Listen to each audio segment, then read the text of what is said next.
Dear students, today we'll see earthquake resistant construction. Myself, Abhijeet Prasad, lecturer in civil engineering. Earthquake. What is earthquake? A sudden and rapid shaking of earth caused by the breaking and shifting of rocks beneath the earth's surface is called earthquake. Sudden movement surface of the earth may be tiny or may be several feet deep. The earthquake is a natural disaster and of a generally unpredictable nature. When earthquakes occur, waves travel in earth in form of vibrations. Such as waves are called seismic waves. Study of such waves is called seismology. Instruments measuring seismic waves is called seismometer. Graphs given by that seismometer is called seismic graph. How the earthquake affects the building. You see here the shaking ground moves in the same place. Landslides. What is landslide? Ground is moved to some another place. Liquefaction. What is liquefaction? Strength of ground is reduced, causing building to sink. The three different figures shown here. Okay, here. Now, before earthquake, this is the building, and during the vibration or the earthquake, the building behaves like that, and after the earthquake, the rigid parts of the structure of the building collapses. You can see here like a frame before quake and during quake and after the quake. Okay. So how earthquakes affect buildings? Earthquakes cause damage as a result of different waves that they produce as earthquake energy moves through and on the earth. The way that the ground responds to the energy of earthquake waves as they pass through depends on the geology of the area. A hard rock like granite, limestone may vibrate very quickly with short movements but not break apart significantly. A wet sand or silt, on the other hand, could be shaken enough that the pressure of the water in the soil builds up enough to make the soil behave like a liquid. This is called liquefaction and is responsible for much earthquake damage in low-lying wet areas. Damage to the ground during an earthquake usually takes place in one of the following ways. What अभी हमने देखा, that is shaking, landslides and liquefaction. These are the three cases. So general principles now coming to our seismic resistant building structures. Structures should not be brittle. First point is the structure should not be brittle. When the structure will be brittle, it will collapse suddenly. It will collapse suddenly. This will be tough, able to deflect or deform a considerable amount. Resisting elements such as bracing shear walls must be provided evenly throughout the building in both directions, side to side, as well as top to bottom. All elements such that walls and the roofs should be tied together so as to act as integrated unit during earthquake shaking, transferring the forces across the connections and preventing separation. The building must be well connected to the ground foundation, good foundation, and to the earth. Okay, wet, soft soil should be avoided. The foundation must be well tied together as well as tied to the wall. Care must be taken that all materials used are of good quality, are protected from rain, sun, insects, and other weakening actions, etc. Unreinforced earth masonry have no reliable strength in tension, and that's why but good in compression. Generally they must be suitably reinforced by steel or wood. So now see planning and design configuration of earthquake resistant building.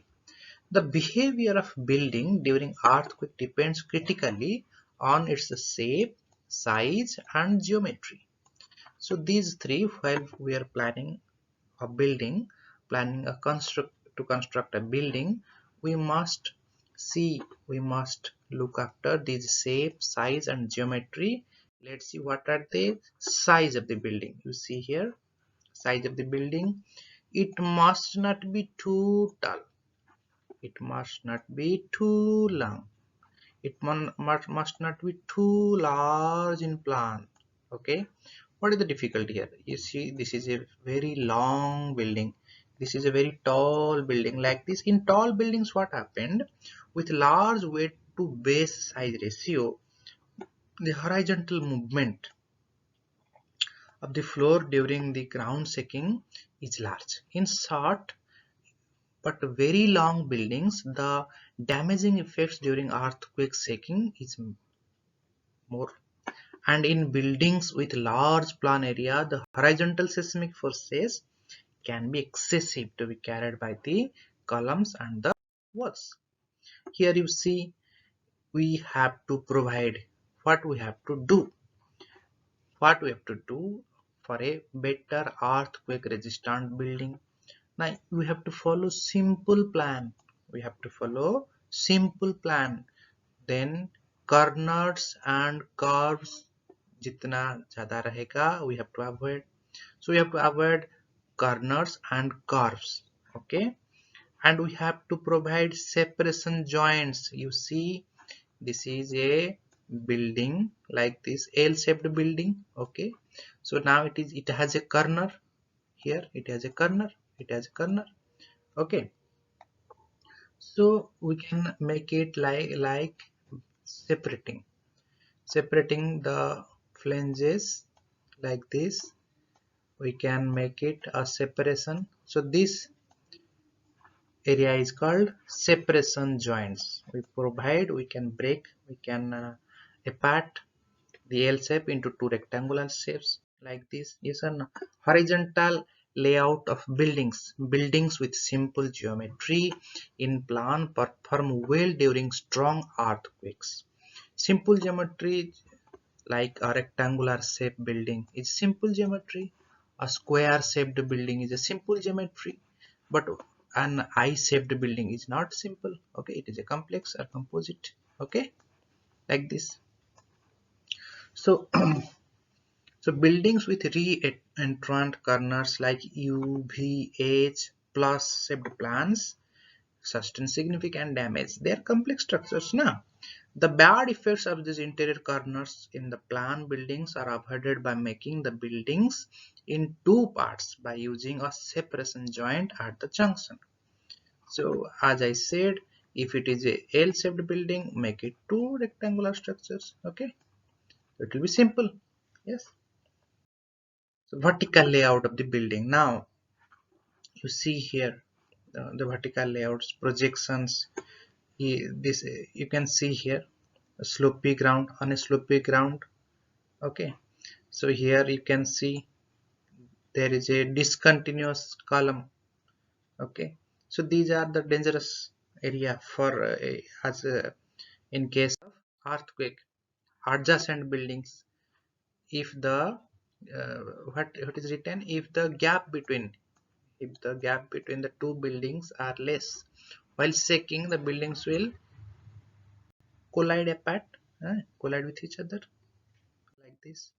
So plan of a building. Now let's see what plan we have to follow. Symmetry. One thing is symmetry.